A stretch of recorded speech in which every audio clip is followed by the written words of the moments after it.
They say home is where the heart is, but for many people, home is not actually a home. In fact, for some, there isn't even a roof over their head. Vicky Stacy and Neil McCarty from HARP Southend will be here to help us understand the homeless, the challenges they face, and what HARP Southend does to help them. Also, we have Chris Browne, and he'll be helping us identify whether or not we're leading fulfilling lives in the self-development clinic later on.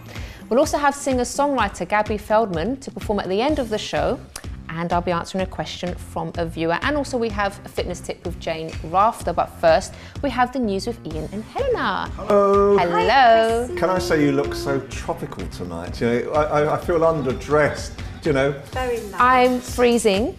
Okay. Completely the wrong choice of clothing. Oh. I mean, and there's this new wonderful tie that's going to come in shortly as well. Oh yes. So, yes, stay tuned for the self-development clinic. Coach Chris Browne has a new tie, yes. Can we say that sunglasses might be needed tonight? It's not that bad. No, not that bad. I jest. Oh, we do have some news to cover with the both, so I've got my tissue because it's cold in here. Okay, we'll have some news to cover with the both of you, but first of all, I know we are going to be speaking about homelessness today. Absolutely. And just doing a little bit of research on it myself, I was quite sort of surprised that, obviously, you know, homeless people do go through a lot, but to the extent of the things that they go through. And Ian, I know you were homeless for 2 years, weren't you? Years. Yep. Can you tell us a little bit about that? Yeah, I think, I mean, it was at a time, and I was very fortunate to have Helena as a great friend as well, because you really sort of helped me through that time, and I always recognise that. But I had a time when I went through a terrible divorce. I felt so lonely, so isolated. In the end, I just gave all my money away. And in the end, I ended up living in a car. But look at me now. So I'm good proof. You know, that you can actually come through this period. And I was just talking to your two experts who are going to come on. Yeah. And I think there's two things that are necessary for when you're in that period is always ask for help. Yeah. And I think, you know, as soon as Helena helps me and then others helped me as well, that put me back on the road to recovery. Yeah. And the thing I think that I never lost was the belief in myself, because I think that is the real catalyst. You know, even when the hardest times, you know, 2 winters I sort of, you know, stayed in the car. I used to sort of have things like police knocking on the door at 3 o'clock in the morning because they thought it was funny, you know, to let the cold air in and all this type of thing. Dear. So there were sort of issues that I sort of had to deal with. But even during that time, I still had that belief in myself. So you were homeless for 2 years, you were sleeping in your car for 2 years? Like, on and off, because there were times when friends sort of helped me out with sort of rooms and that type of thing. And it just goes to show that it can happen to absolutely anyone, because sometimes you look at a homeless person and you just sort of judge and say, oh, you know, maybe people say, oh, it's a troublemaker there or a drug dealer or something, when there's people that have just had a fallout at home with their family, so much, or literally overnight, just be on the streets. Yeah, exactly. And I think, you know, with me especially, it was just a case of, it was circumstances. I'm so pleased it happened. You know, I think I'm so pleased you were quite fearful, weren't you, at the time? And I think you needed advice and to be guided, just to get.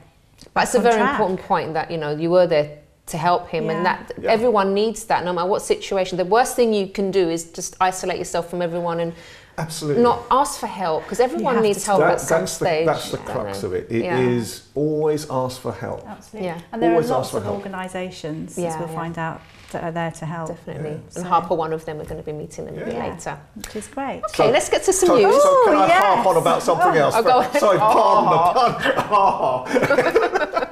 So I've got to show this. I've got to show this. Now, 6 weeks ago. Hold that up a little bit. Oh, sorry. Okay.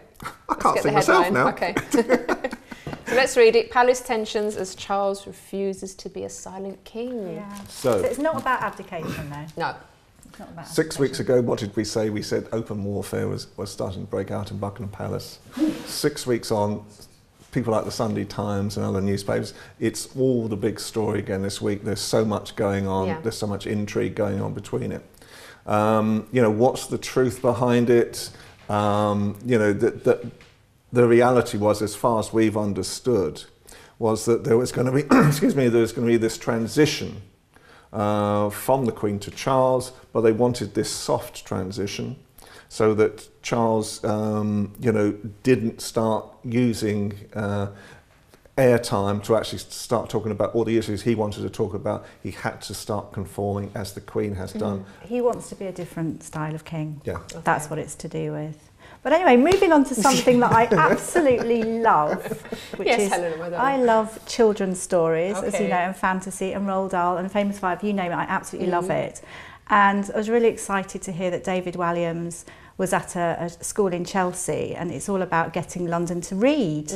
Because everybody, I mean, especially children, they're just on computer games. And for me, there's nothing nicer when I was younger and now to sit, open a book and just flick through and just, you know, creativity and really be immersed. Oh, fantastic. Yeah, really good. So the Famous Five? Brilliant. I loved it all. The Faraway Tree, I loved that. Oh. And if you ever want to know what I'm talking about, our younger viewers won't know what I'm talking about. You know, some children, they just don't know. They look at books as school and terrible, and they're just on their computer games. And David Walliams, one of his passions is writing books, children's books, and he's done really well. He thought it was just like a sideline, a hobby, but he's published so many. But he was, I'd love it. I'd love him to turn up and read to me as well. I don't know if you've seen one of his programmes that was on TV, or something grand, I can't remember the name now, but he read it to them, and they're just really inspired and wants to get them to write stories. We'll ever go back to that though. I just think things are changing fun, so isn't much. It? And I think that's really important. It's innocent fun. Gangstergram, that's it. So he read chapters from that, and I thought, how lovely. It's just something so And simple. if you ever want to read.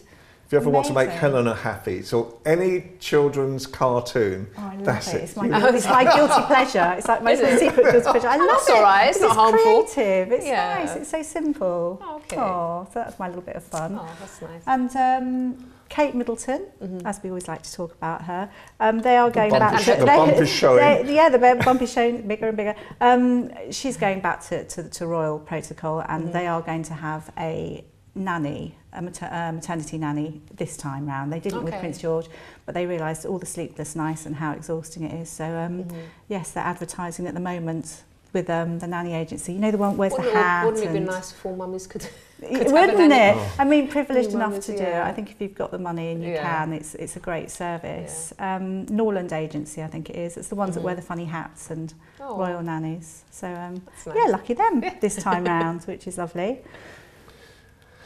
And that was a big sigh, Ian. I know. We've got so many stories. I've just decided which one to go for. Which one would you like to talk about? On the show again. Well, there's this very nice story this week in all the papers. I thought, first of all, when I first saw this gentleman, Alan Barnes. Now, I thought he was a young person. He looks, he's got that sort of type of look. And there's an actual disease that children get, and they never grow up. Okay. And I remember doing a sort of feature on it once, and I thought he was I thought he was a young person looking like an old person, because all they do is they within 20 years they lose 70, 80 years of their life. They live it in that sort of small period. He's actually a pensioner. But he's a pensioner. Just got a disability. So you know, when this, you know, he was knocked over, and you can sort of tell the. Okay, so he was unfortunately knocked over, which is dreadful, because obviously his disability and pension. He was absolutely frightened. He broke his collarbone, and it was just so unnecessary. But it's so lovely. A do-gooder, Katie Cutler. She was only 21, and she felt terrible and thought, how can I help? So she raised over £300,000 via Facebook page. So, and has now enabled him, because he was too frightened to go home because it was right in his area. So now he's going to buy a home, he's going to relocate, and he's so happy. Lovely, isn't it? He just thinks it's so magical and so excited. And you know, she's 21, which is just amazing. It's really good, isn't it? Not too sure. People have been saying, "Oh, she should get an OBE," but I just think it's a good thing, and if everybody did that, it's true. You know, it's really I think fun. Nowadays, if someone does do something nice, it's like a big hoo-ha, because it doesn't happen very often anymore. And all she was trying to raise was £500 because he was mugged. This guy, he was attacked outside his home, and then they went inside his home as well, the attackers, and they took £500, his life savings, really. So all she was trying to retrieve was, you know, his savings, and look at the generosity of people as well again. It's marvellous, actually, isn't it? You know? There are good people in the world. There's a lot of good people in the world. We're going to go now. I'm so sorry. I feel so bad every time we go to a break when Helen I was just going to talk about Squiddly and Diddly, having a new friend. Quickly. Simon Cowell, 55. Squiddly and Diddly, the lovely little Yorkshire Terriers, now have another little friend, Henry. So there's 3 of them. Yay! I should cut that one in. All right, thank you so much, both. No and we'll see you again next time on the show. Thank you. All right, so do stay tuned, because after the break, we'll be speaking about the trauma and fear that many homeless people have, and some of the worst things that they have to deal with, which many of us wouldn't even think about. We've got support worker Vicky Stacy and manager Neil McArdle from HARP Southend, and they're going to be giving us the truth on the homeless and how we can help.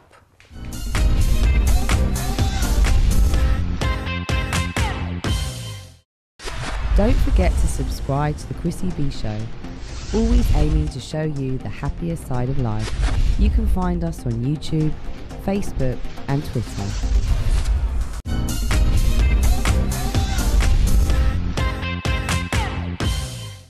Hey, welcome back. So now we're going to be talking about homelessness with Vicky Stacy and Neil McArdle from HARP Southend. Hello. Hello. Hi there. How are you both? Good, Fine, thank you. So good to see you here, and we are going to be speaking about quite a very serious topic, and I know you two are very passionate about this because you do work for a homeless organisation. Can you tell us what HARP is all about, first of all?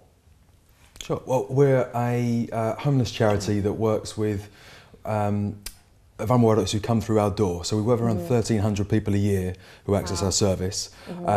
We have an 18-bed hostel that provides overnight accommodation and 3 meals a day, and we provide another around 100 units of accommodation in total, helping people get off the street and working to support them towards finding independent accommodation. How long has it been running now, HARP?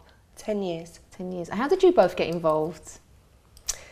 I worked in a previous field working with vulnerable people. Okay. And this position was advertised, and it was something that I have always thought about in the past, but not really done anything about it, and I thought it was just time to move on. And so is it something that's sort of maybe close to your heart, that you've seen sort of people on the street and felt something? Yeah, I mean, obviously over the last few years you do see more and more of it, and it's something that I wanted to be involved in. Okay, brilliant. How about you, Neil? Well, I started working 1 day a week, just sort of helping out, and was completely ignorant to the sort of issues that come up in the people that were, and that it was so close to our community, so much part of our local community. So I started doing 1 day a week, and then sort of worked my way up and started doing taking on more hours, and I'm very lucky to have been manager at HARP now for the day centre for around 5 years now. Wow, okay. Is it rewarding? Yeah, it's fantastic work. Yeah. You know, really. I mean, obviously, it can be incredibly emotional work, but it is incredibly rewarding when you get the successes. You know, when you put the hours in, you put the time in, and see positive results. It's great. And it's the thanks that they give back to you afterwards for believing in them and making them feel that they're a human being.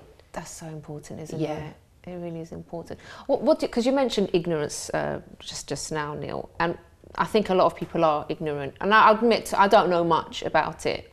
You know, I've done a bit of research, but can you tell us sort of maybe the main things that homeless people do go through and how they feel actually not having a secure place to stay? Can you talk us through a few of the things?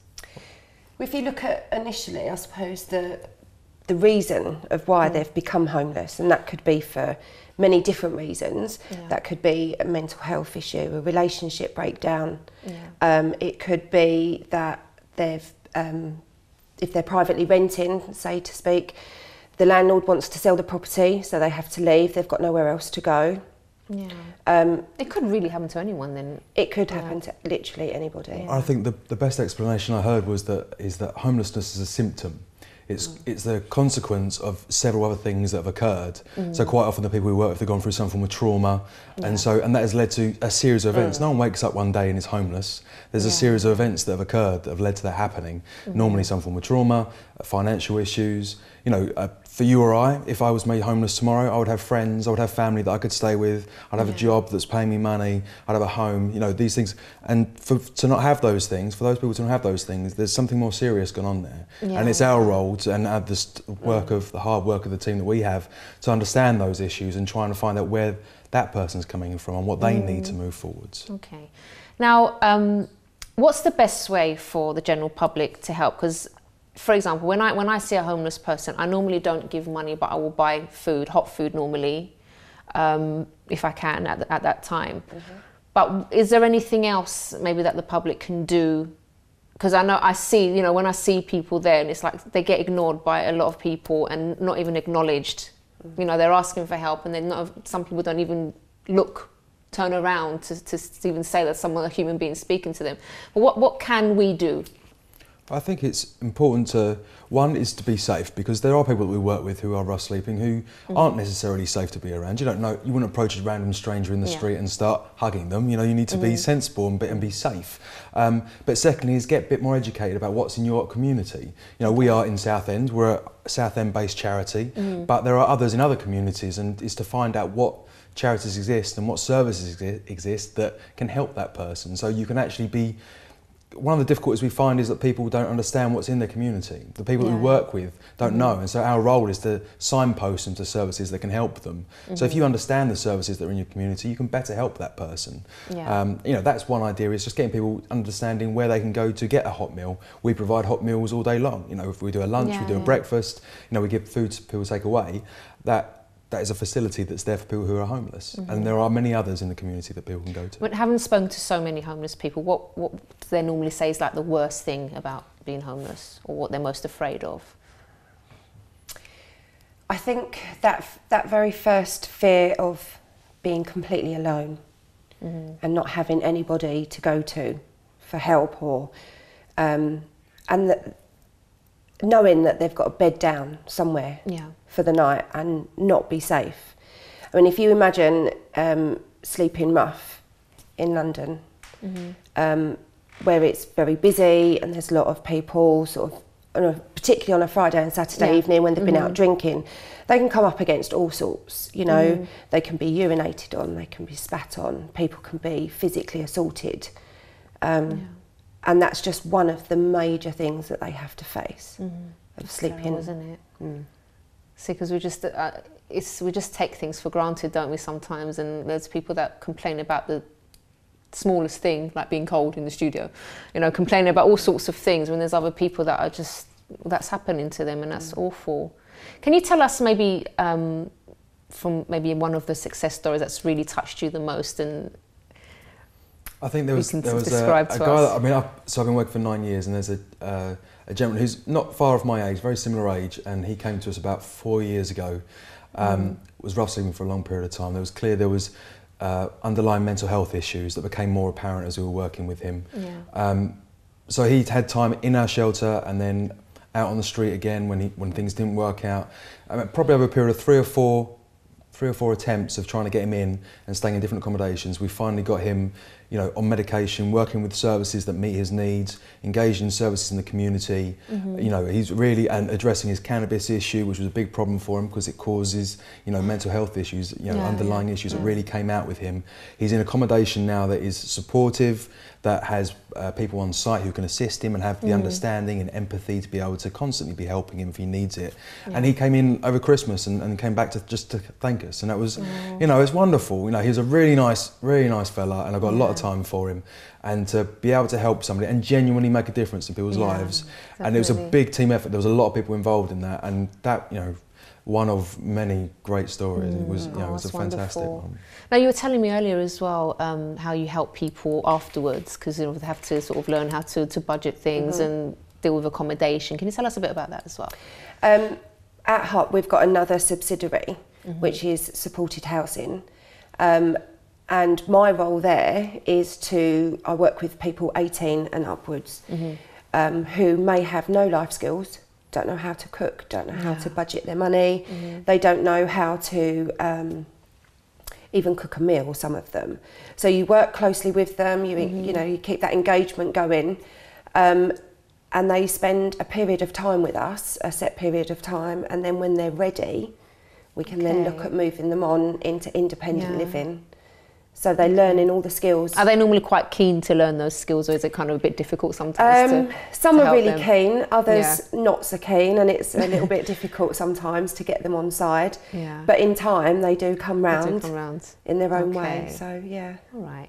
Now, before you both go, is there anything you'd like to maybe say to our viewers about, you know, maybe to change perceptions or prejudices or anything like that? Anything that you'd like to maybe pass on to our viewers? I think that we're all 3 paydays away from homelessness. It doesn't take much to get there. I mean, as Ian was very humbly talking about earlier, it doesn't take much to get there. And I think that we all need to be aware that we could all be that person. It doesn't take much. We're just human beings. Yeah. We've all got emotions, we've all got feelings, and we want someone to care about us at the end of the day. Exactly. All right, guys, thank you so much for coming on, and all the best with HARP for the future. Thank you. Alrighty, guys, so don't go away, because after the break, I'll be speaking to Coach Chris Browne in the Self-Development Clinic, this time to discuss if you're just merely existing or really living, and I'll also be answering a question from a viewer.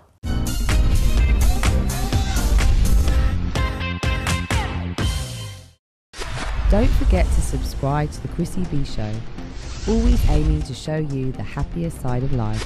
You can find us on YouTube, Facebook and Twitter.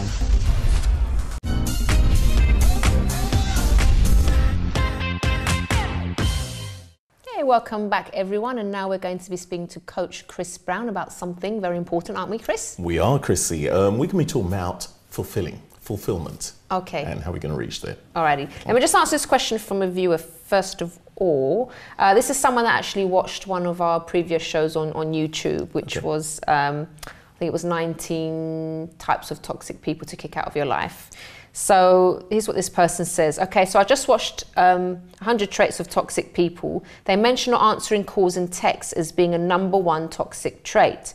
I believe that I've been toxic since I've completely dropped one of my friends that I consider an extremely toxic person. So what I would like to know is if I'm being toxic by not responding to that person's calls, blocking them on Facebook and so on. I really feel the only way the person will get better is if they recognize and want it themselves.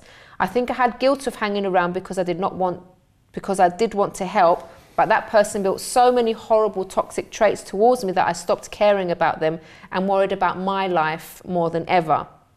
What I'm about to say is messed up, but one of their parents got cancer, and I think that person has used that for attention. Okay, so you mentioned a few things there, but the first thing I would do if I were in your shoes is to speak to your friend about the toxic behavior. So if it's something really bad and it's affecting you, first thing, give them a chance, speak to them openly about how it's making you feel, if you haven't done that already. Now, if after speaking to them, they don't change, their behavior is still affecting you negatively, then I personally would protect myself.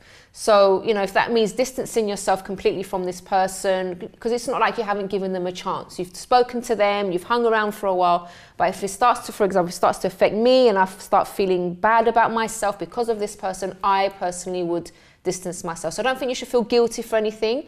You have to look after your well-being. And actually, maybe if you do distance yourself from your friend or from your ex-friend now, that may even prompt them to kind of look at themselves and say, maybe I need to smarten up and change my behavior. So it may even help them. So I hope that's helped you guys. And if you have any questions, you guys at home, if you're in a situation, you're not sure what to do and you'd like to know what I would do in your situation, you can email me on chris@chrissybshow.tv. But let's go back to Chris now. You mentioned to me, actually, we were speaking about homelessness before. You said that you were almost homeless. Yeah, at one point I was just about to be homeless. I had to leave where I was, didn't actually have somewhere to go. But in those times, the hardest times are the best times, because those are the times where you really find out who you are and who's around you. And I had a dear friend who really stepped in and helped build me back up to where I needed to be in that gap to make a transition to where I needed to go. Made all the difference. Now, I think it was Neil, wasn't it, was saying earlier on, he was saying about people, he's got a situation where he works, he's got a family around him, this, that and the other. There are people out there who haven't got that, and it makes a difference. At the end of the day, I think if I didn't have a person around at the time, it could have taken a downward spiral. But obviously, myself, much to what you said, sometimes you're walking down the road and somebody's homeless and they're begging you, and you really have to think about it first. You want to do exactly what you do, buy them something instead. But you couldn't go around buying for everybody there, and you just think, well, what can I do in that situation? So, to be honest, on a serious level, I thought that was really good earlier on. It was very important. I think we all need to be involved in an area like that. We take things for granted. Get up, have your breakfast, put the TV on, do whatever, but at the same time, do you know what's the thing about it? I was discussing with my wife. We're going into another topic here, but let me just get through this, right? Maybe, yeah. It was the other night. It was so cold outside, and it was coming through window night, and I said, could you imagine somebody who's actually sleeping out there now? You know, here we are. Oh, put the heating on. You know, turn it up. Oh, it's too hot, and there's somebody out there actually sleeping in that sleet and snow. Something to think about. Something to think about. You know. Yeah. So. My area, yes, I was at a very close shave, and it turns your mind upside down. Did you ask for help? Did you ask your friend? Did I ask for help? This friend stepped in at the time. Okay, yeah. Yes, saw what I was going through, knew what I was going through. I talked it out with them, not expecting them to say, look, I'm talking out with you to, come and help me, but they took on board that, and yeah. So do you see, guys, we've got 2 people that are on TV today, one that was homeless for 2 years and one that almost became homeless. So you can see it can happen to anyone, but also you can see how things can change around. Yes, exactly. And how successful people can be after going through such a bad spell.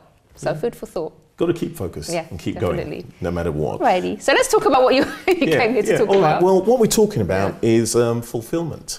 You know, fulfillment. And talking about the word fulfillment in itself, you're just talking about homelessness. To somebody else, that's their goal, to get a place and all that. Talking about fulfillment. Now, the word fulfillment already is about achieving something which either desired or, let's say, promised or predicted in one way or another. That's what it says in the dictionary. When you think about it, fulfillment of something desired, what is your main desire to know what you need to fulfill?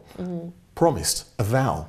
Somebody saying, well, I'm going to do this or going to do that by the time. Predicted. What I'm talking about predicted, I'm not talking about the sort of heebie-jeebie predicted. What we're talking about is, is if you said something like, well, I determined that by 6 months' time I'll be doing this, that and the other, right? So you will fulfill that. Yeah, setting yourself a goal at the same time. It's very important to actually be able to distinguish what have you wanted to fulfill? What do you want to fulfill at the end of the day, right? And when we say that, we're going to say, well, how will you know that you're actually fulfilling what you need to fulfill, right? How will you actually know that you're fulfilling what you need to fulfill? Bit tongue twisted there, right? I had to make sure I got that right in that sense, right? Now, before you ask that, here's one that we've got to look at. Is actually look at what does it actually feel like? What is it going to taste like?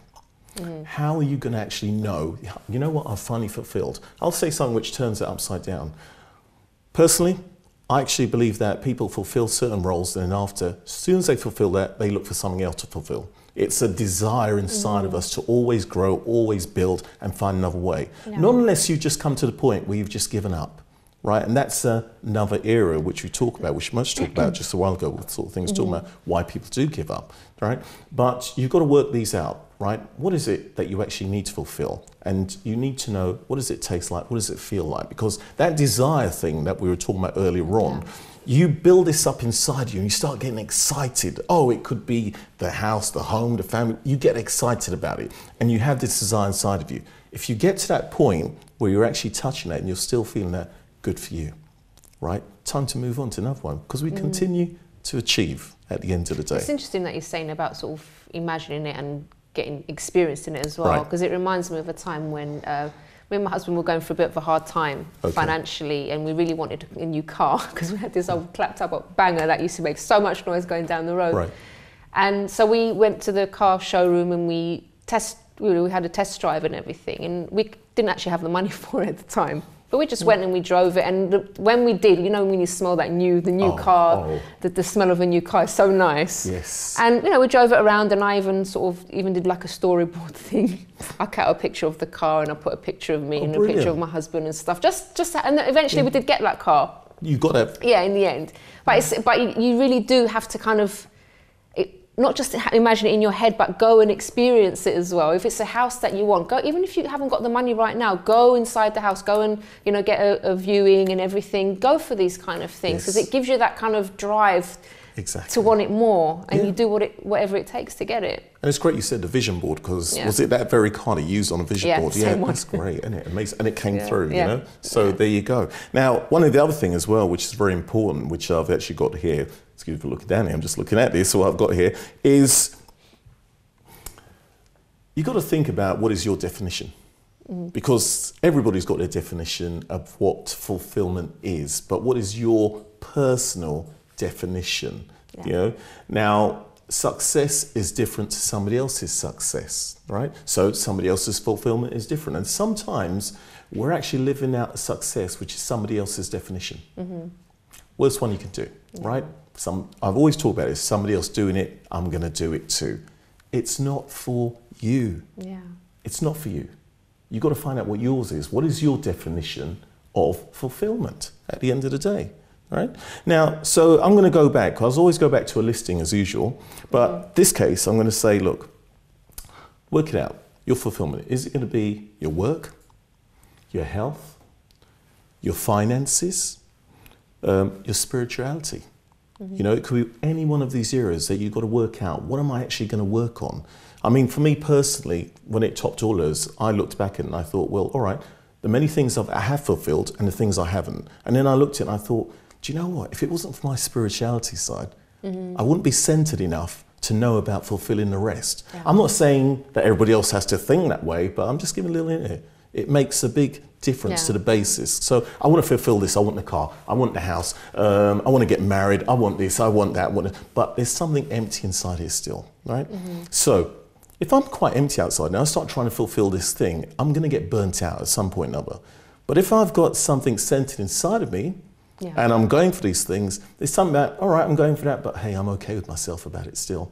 I don't need to bend this way to do it or that way to do it. I can still keep my integrity and go for it at the end of the day. It's very, very important. Your spiritual content makes a difference, right? Now, in saying that, as I always say, is to make a commitment to it, right? Make a commitment to it. Whether it be the work, the house, the family, the love life, all these things, make a commitment to it and work out which one do you need to fulfill before you actually go ahead. Chris, thank you so much. Pleasure. Coach Chris Browne. Pleasure. Thank you. See you again next time. See you again. Alrighty, Bye-bye. thank you. All right, so do stay tuned, guys, because after the break, we'll have a fitness tip from Jane Rafter, which is all about targeting and toning up your triceps. And also, Gaby Feldman will be here, showcasing her talent in the form of her newly recorded song, What's Your Worth?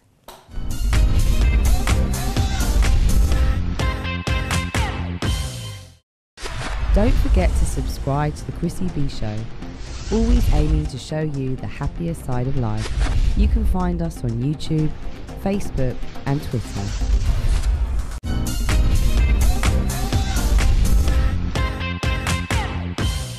Welcome back, everyone. Now, before we meet Gaby Feldman, let's find out how we can combat those pesky bingo wings in Jane Rafter's fitness tip on targeting and toning your triceps.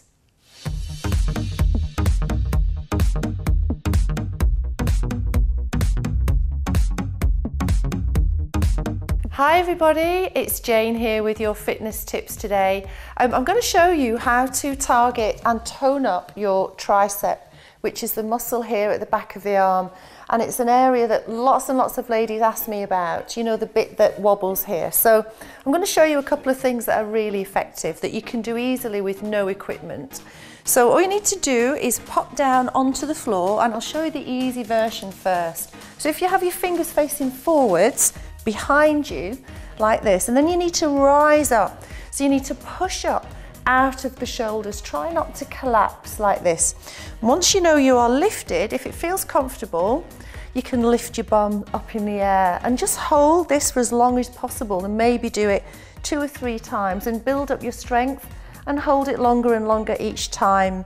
And if you want to make this more difficult, you can lengthen out your legs and hold it like this. This is a more difficult position to hold, and I can feel this already in the backs of my arms. So this is one option, just a static position where you're bearing weight into the backs of the arms and the shoulders as well. The other thing you can do is add a tricep press up. So you bend the elbows and lift. Make sure, guys, that you don't just dip the hips, okay? So you need to keep your hips fairly lifted and lift up and bend the elbows, not just the hips. And you'll find these quite difficult at first, but you'll build up your strength. I would aim to do, say, 3 sets of 8 of those.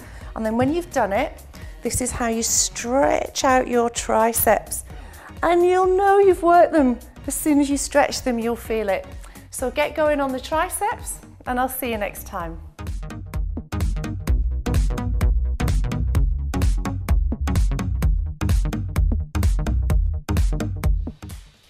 Thank you very much, Jane. So now it's time to meet Gaby Feldman. Hello, my love. Hello. How are you? I'm very well. How are you? I'm good. I heard you're very chatty. I am quite chatty, so please, stop me when you can. All right, no problem. I was just telling her that I like chatty guests. It makes it easier for me. So tell me about yourself. Did you always know you wanted to sing? Yeah, I've wanted to sing since I was yay high. Really? And and it's just something that I've always done. When I was at school, I used to always be in the choirs and in the cabarets and shows, and then when I was 14, I started to write and kind of 14? Started to write when I was 14. I'm 23 now. What did you used to write about at 14? Oh God, I can't look back on all the lyrics and stuff because it's really, really cringy. Oh. But growing up and liking boys and whatnot, 14-year-olds do. Yeah. And then I just kept writing and ended up going to a musical uni, and I've just been writing ever since and developing my solo project. So were you always focusing on music, or did you kind of maybe deviate to something else at some point, or was it always like? I think I've always sung and I've written. I think there was one small point in my life that I was going to do acting. Yeah. And I remember actually when I was applying to unis, because I've never did music A level or anything, and I was applying to acting, and then suddenly I found this uni and looked at the music course, and it was all more performance based, and I was like, well, of course this is what I want to do. This is always what I wanted to do. And I mean, I was gigging and going to open mic nights, and so it just, Is that nerve-wracking doing the open mic nights? You know what, I don't find it nerve-wracking. I mean, I love meeting people and talking, gift of the gab, excuse the pun. But I've always loved doing it. I mean, there's nothing greater than performing. So how would you describe your music? Oh, I think it's always a difficult question because I have a soulful voice. Naturally, that's what I do. But I mean, it's soul / blues / R&B / pop. A little bit, it's so hard to pigeonhole me and specify a certain genre. But I mean, I'm within at the moment, acoustic singer-songwriter kind of stage. But I mean, I want to develop my material much more to be more studio, fuller and studio worthy. What's the ultimate goal for you, would you say? I mean, be performing and sharing my music and people knowing who I kind of am, I guess. Okay. That's the ultimate dream. Now, do you get support from family and friends on this, or? Oh yeah, no, my mum pretty much tells me every single day how many likes I've got on my Facebook. That's so nice. So have you checked this out? You've got another view, and I'm like, yes, mum. Thank you. I'm really lucky to have the family and friends that I do. That I wouldn't be where I am now without them, really. Okay, and tell us about the song you're going to be singing in just a minute. It's called What's Your Worth. It pretty much sums up my kind of mentality. Well, basically overthinking and talking a lot, and I mean, it's quite wordy. I guess I've come out of uni and I'm at a stage of my life where, I mean, I know I want to do music, but how I'm kind of going to get to my goals, and it's speaking to all my friends, it's a panic, and it's only natural, and it's kind of coming back on yourself and realizing, what's your worth, what are you really made of, and it's my mind kind of opening up and talking about the subject, and I think it's, I find it's pretty relatable talking to all my friends about it. Yeah, it's I can see your passion for what you do. It's really nice. That's lovely. It's really important to love what you do, isn't it? Oh yeah, definitely. Yeah, I would have given up by now. It's a really hard industry. Don't know if you know. Okay. So, what about any young budding performers that are watching you right now? What advice would you give to them before we go? Just, I don't know. I guess keep on writing and keep on performing, because even though it's a hard industry and it's a massive crowd of us, you never know, there might be one person listening to you and kind of get you to a certain place in your life. Brilliant. Lovely talking to you, Gaby. And I'm going to hear your voice in just a moment. I'm just going to wrap up the show and then we can hear her in action. Thank you. All right, so we have reached the end of today's programme. If you want more information about any of the guests that you've seen on today's programme, you can visit the website chrissybshow.tv. And if you'd like to get in contact with me, you can do so on chris@chrissybshow.tv. But for now, it's over to Gaby Feldman with What's Your Worth?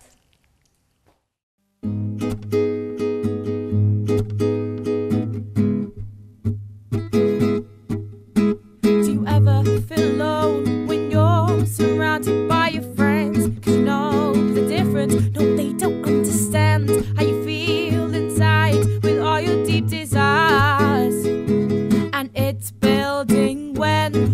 strong on the mend to fill your emptiness, to have stories to avoid what is in your head. Have a laugh, joke around like you have purpose.